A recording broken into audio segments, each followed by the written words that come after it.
Bom, pessoal, mais uma vez aqui vamos apresentar o nosso trabalho de laboratório de redes, falar sobre protocolos de roteamento, tá? Esse trabalho foi feito por mim e pela Ana Paula. A Ana Paula redigiu e eu montei o slide e estou apresentando agora. Então vamos começar.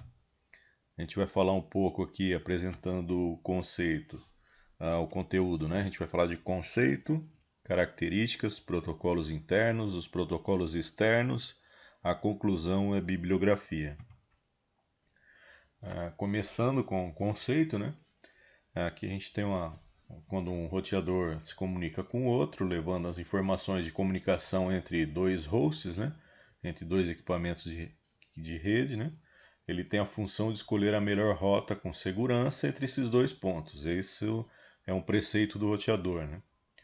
Um algoritmo ele entra em cena e escolhe e especifica a melhor rota.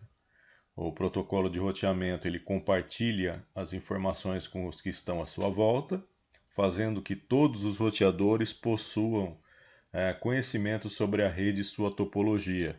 Então, a primeira vez que ele conecta, ele demora um pouquinho mais, né? Porque ele faz esse índice para todos os hosts, né?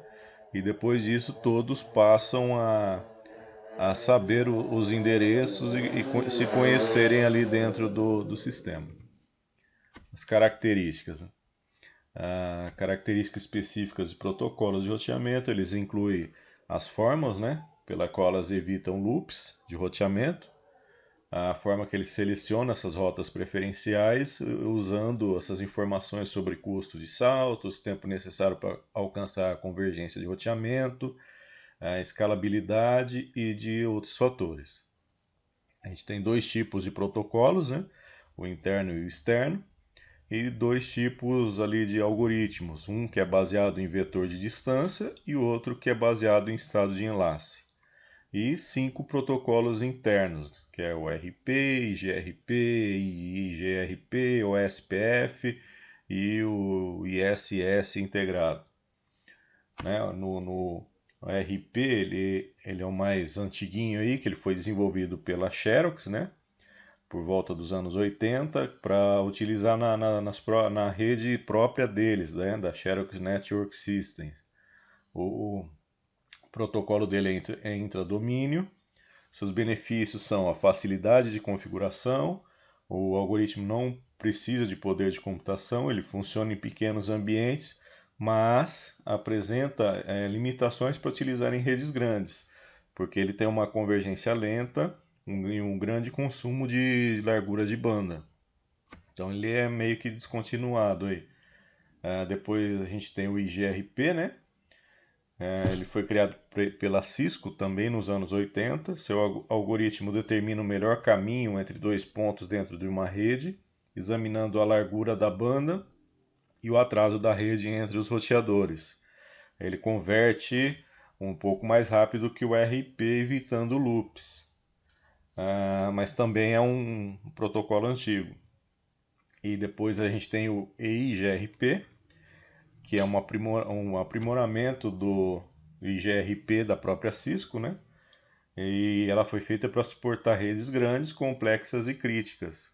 A combinação de protocolos baseados em vetor de distância com os mais recentes protocolos baseados no algoritmo de estado de enlace, quer dizer, ele usa os dois.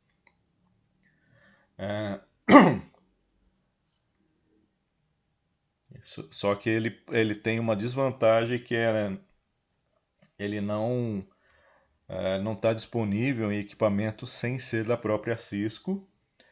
E ele tem uma desvantagem de proporcionar economia de tráfego por limitar troca de informações. Quer dizer, ele economiza o tráfego, mas perde com isso. Depois a gente tem o OSPF, né? Que ele foi desenvolvido pelo IETF, né? Internet Engineering Task Force, para substituir o RIP, quer dizer, uma evolução do primeiro, do RIP. É um protocolo intradomínio hierárquico, baseado no algoritmo de estado de enlace, projetado para operar em redes grandes, né? E ele trabalha sobre várias subredes, quer dizer, já é uma grande evolução aqui. O outro, né? que é o ISS integrado aí, que ele convoca todos os roteadores para utilizar um único algoritmo de roteamento. E eles precisam suportar protocolos como ARP, ICMP e End System to Intermediate System. Então esses são os 5 protocolos internos. Está aqui explicando a sigla de cada um deles, né? O que significa o RP, o GRP, o IGRP e os outros dois. Protocolos externos. Eles trocam dados entre os sistemas autônomos, utilizam o Stereo Gateway Protocol ou Border Gateway Protocol. E para esses dois tipos de roteamento são considerados o prefixo CDIR, identificados pelo número de um sistema autônomo. E o outro seria, né, a gente está falando de dois protocolos externos, que é o EGP e o BGP. O BGP, assim como o EGP, ele é intradomínio, projetado para evitar loops de roteamento, e sua última versão foi projetada para suportar os problemas causados pelo grande crescimento da internet. Certo? Conclusão. Para gestores de médios e grandes empresas, é necessário que fique claro que investir em equipamentos robustos e de alta performance de roteamento poderá trazer inúmeros benefícios à organização, já que hoje em dia os roteadores não são meros instrumentos de roteamento de rede. Mais do que isso, eles são sistemas capazes de otimizar de forma inteligente e automatizada todo o tráfego de dados de rede. Equipamentos de rede eles ficaram muito populares, né, e são essenciais hoje em dia. Só que assim, a gente tem roteador gerenciável aí na casa de 50, 60 mil reais, e essa implantação ela deve ser estudada caso a caso pelas empresas, né, porque isso aqui ficaria inviável um projeto desse numa empresa de 8, 10 funcionários.